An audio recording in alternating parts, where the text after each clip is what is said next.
Olá, povo de Deus, quinta-feira, 25 de agosto de 2022, 21ª semana do Tempo Comum. A nossa reflexão de hoje é a partir de 1 Coríntios 1, de 1 a 9, Mateus 24, 42, 51. Paulo, chamado a ser apóstolo de Jesus Cristo por vontade de Deus, e o irmão Sóstenes, à igreja de Deus que está em Corinto, aos que foram santificados em Cristo Jesus, chamados a ser santos, junto com todos que em qualquer lugar invocam o nome de nosso Senhor Jesus Cristo, Senhor deles e nosso. Para vós, graça e paz da parte de Deus, nosso Pai, e do Senhor Jesus Cristo. Dou graças a Deus sempre a vosso respeito, por causa da graça que Deus vos concedeu em Cristo Jesus. Nele fostes enriquecidos em tudo, em toda palavra, em todo conhecimento, à medida que o testemunho sobre Cristo se confirmou entre vós. Assim não tendes falta de nenhum dom, vós que aguardais a revelação do Senhor nosso Jesus Cristo. É Ele também que vos dará perseverança em vosso procedimento irrepreensível, até o fim, até o dia de nosso Senhor Jesus Cristo. Deus é fiel, por ele foste chamado à comunhão com seu Filho Jesus Cristo, Senhor nosso. A ligação de Paulo com as comunidades de Corinto foi muito intensa, às quais ele manifestava um amor ciumento, como ele mesmo disse. Quando de sua estada em Éfeso, nos anos 55 a 57, ele recebeu notícias das comunidades de Corinto. Ficou extremamente preocupado, pois ele percebia que havia alguns desvios, inclusive doutrinais. Porém, Paulo se preocupava também com a perspectiva da moral dos costumes. Sendo comunidades gregas, havia muitas concepções bastante liberais que chocavam o sentido dos judeus. De outro lado, tinha os rigoristas, que também causavam inúmeros conflitos nas comunidades. Em meio a essa situação conturbada, havia quem se opusesse abertamente a Paulo e questionava sua autoridade. Não é a primeira vez e nem são as primeiras comunidades a se oporem ao ministério de Paulo, que procurava intervir por meio de uma visita que falhou e de algumas cartas, duas das quais chegaram até nós. No trecho de hoje da primeira carta aos Coríntios, Paulo se apresenta como apóstolo de Jesus Cristo, por quem Paulo dizia ter sido enviado.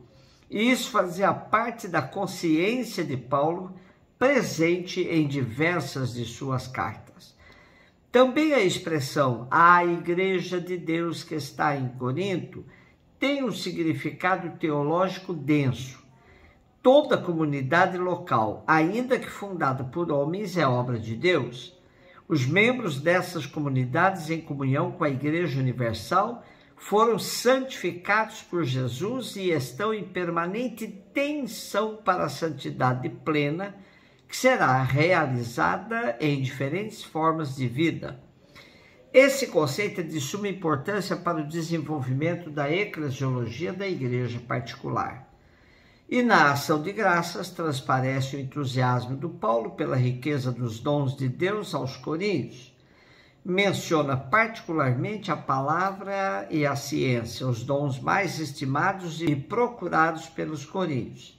Tendo recebido tantos dons, os coríntios não podem considerar-se ainda perfeitos, mas simplesmente a caminho da plena manifestação da glória do Senhor. Mateus 24, 42 e 51. Disse Jesus aos seus discípulos: ficai atentos, porque não sabeis em que dia virá o Senhor. Compreendei bem isso. Se o dono da casa soubesse a que horas viria o ladrão, certamente vigiaria e não deixaria que a sua casa fosse arrombada. Por isso também vós ficai preparados, porque na hora em que menos pensais, o Filho do Homem virá. Qual é o empregado fiel e prudente que o Senhor colocou como responsável pelos demais empregados para lhes dar alimento na hora certa? Feliz o empregado cujo senhor o encontrar agindo assim quando voltar. Em verdade vos digo, ele lhe confiará a administração de todos os seus bens. Mas se o empregado mal pensar, meu senhor está demorando, e começar a bater nos companheiros, a comer e a beber com os bêbados, então o senhor desse empregado virá no dia em que ele não espera e na hora em que ele não sabe.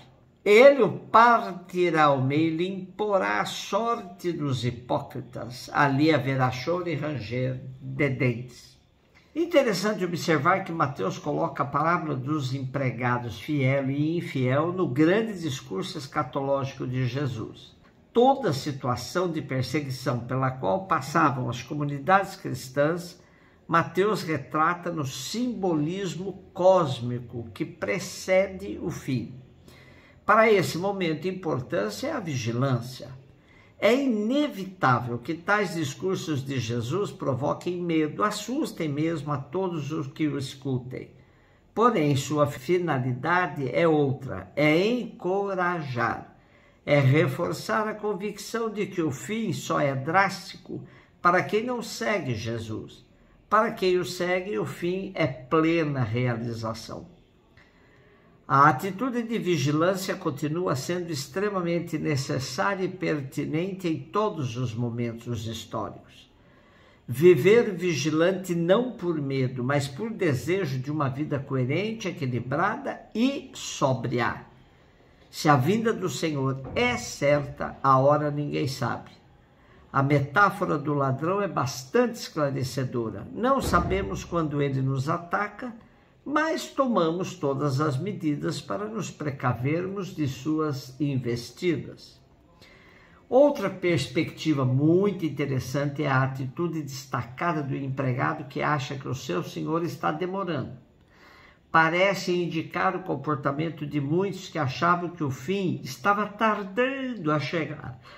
Muitos cristãos dos inícios que viviam sob a expectativa da volta de Jesus começaram a perceber que tal volta não seria tão imediata como acreditavam, e por isso relaxavam seu comportamento. Manter-se firme no seguimento de Jesus exigia a convicção de que não importava quando, mas que ele voltaria um dia e isso iria se concretizar. Que vivamos de tal modo que possamos ser dignos da bem-aventurança anunciada por Jesus. Feliz o empregado que, quando o Senhor chegar, o encontrar cuidando de tudo e de todos com zelo e dedicação. Por outro lado, é importante perceber que não deve ser a vinda do Senhor que nos cause medo para modelar nossa conduta. Não. Sejamos bons porque vale a pena ser bom. Hajamos com ética porque é a atitude mais correta. Que nunca percamos a sobriedade e a consciência de uma vida digna e justa.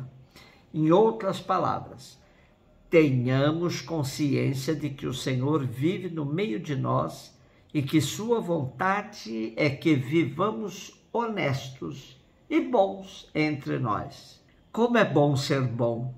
Um beijo no seu coração.